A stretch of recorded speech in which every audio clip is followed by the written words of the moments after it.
My next guest, born in Montreal, lived in Montreal, in fact, for 15 years, but now an independent journalist who is in Haiti this morning and joins us from Pétionville, which is a suburb of the capital, Port-au-Prince. Harold Isaac, welcome to CBC Morning Live. It's a pleasure to have you with us today.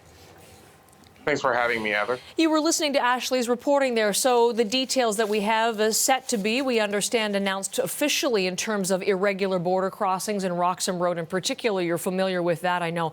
How much awareness is there in Haiti? What's your sense of that particular issue and of the discussions that have been going on between Canada and the U.S. on it? Well, Roxham Road is one of the, the routes or the ways that Haitians consider migration, but it's not the main one, really. They're going more towards South America and eventually the U.S. So this announcement is a bit remote for them to understand what the implications would be. Okay. However, I'm pretty sure the news will go as fast as we've found out yesterday that it's going to get harder to get in Canada now.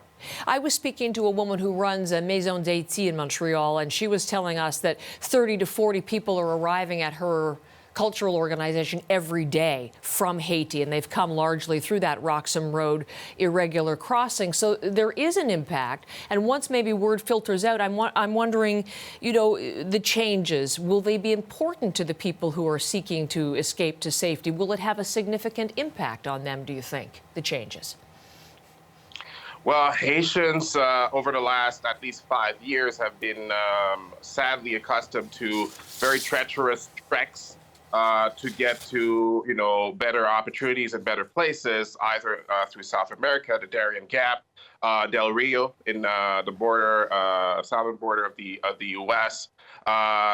Perhaps the only safe passage they had was Roxham Road. However, the Haitian situation and the Haitian crisis is very complex, and actually it starts here in Haiti. So let's talk about that, because on the agenda today, we understand, between President Biden and Prime Minister Trudeau is the Haitian crisis, as you put it. And President Biden is expected to put pressure on Canada to lead some sort of multinational security mission or force. Canada has resisted that thus far. What do you think of the idea, Harold, potentially, of boots on the ground? It's a complex situation, and even here, it's a polarizing question because you have, on the one hand, folks, asking for an immediate remedy, an immediate solution to the security crisis here in Haiti, with potentially troops on the ground, or very likely. And you have those who bring up the fact that we've been there before and that it didn't resolve the root causes of the situation. So it's very complex. That being said, we are in a very dire security situation that the Haitian National Police is doing everything in its power to address, but in which it lacks the capability, the means, and perhaps even the moral support, to get to its objectives. And one thing is certain: if nothing is done, to improve the situation, we are nearing total collapse. Nearing total collapse. We heard a woman in Ashley's report, yes, call it a quagmire. And as you said, so many layers and so many difficulties and so many attempts to sort things out, which have, to this point, failed. What is your assessment there of what Canada and the United States should be doing right now? If not this mission, what do you think is the most effective response to the Haitian crisis at this point? Well, Heather, one thing that many folks are noticing from here is no Haitian seems to be involved in these current talks in Ottawa, and that's sad because honestly, not only you're not seeing Haitians there right now at the table of discussion, but you won't see any really high-level foreign mission come over here to have talks about it, and I think that would be the first step to be having, everybody at the table. So in order to listen to the people of Haiti, travel there, what form would that take? Some sort of official summit? Or how could the leaders get those Haitian voices as they make their decisions, Harold?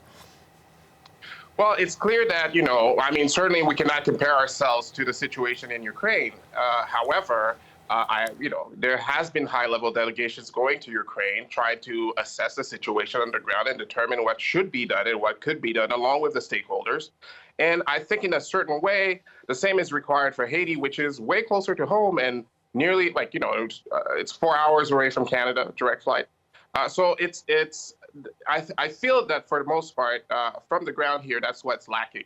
It's where, for the most part, folks are saying they're not heard. Okay. So listening in. So quickly as I let you go, by the end of discussions today, Haiti on the agenda, what do you hope the President Biden and Prime Minister Trudeau agree to do in Haiti at the end of day today? Well, it's unclear, and in a way, it's sad that we have no sort of indication of what's likely to come out of it, and which is a bit the situation. It has been the situation in Haiti for the past few years, always expecting something to be said or done about us, really without much of a say from our part. But hopefully something good, something that will help improve the situation. I think that's where our hopes are at this point. We'll keep in touch with you, Harold, and because we want to make sure we continue to cover the situation. I'm not sure that the world fully appreciates the depth of the crisis right now. So what a voice to have yours as part of our program today. Thank you very much, Harold Isaac. Thanks, Heather.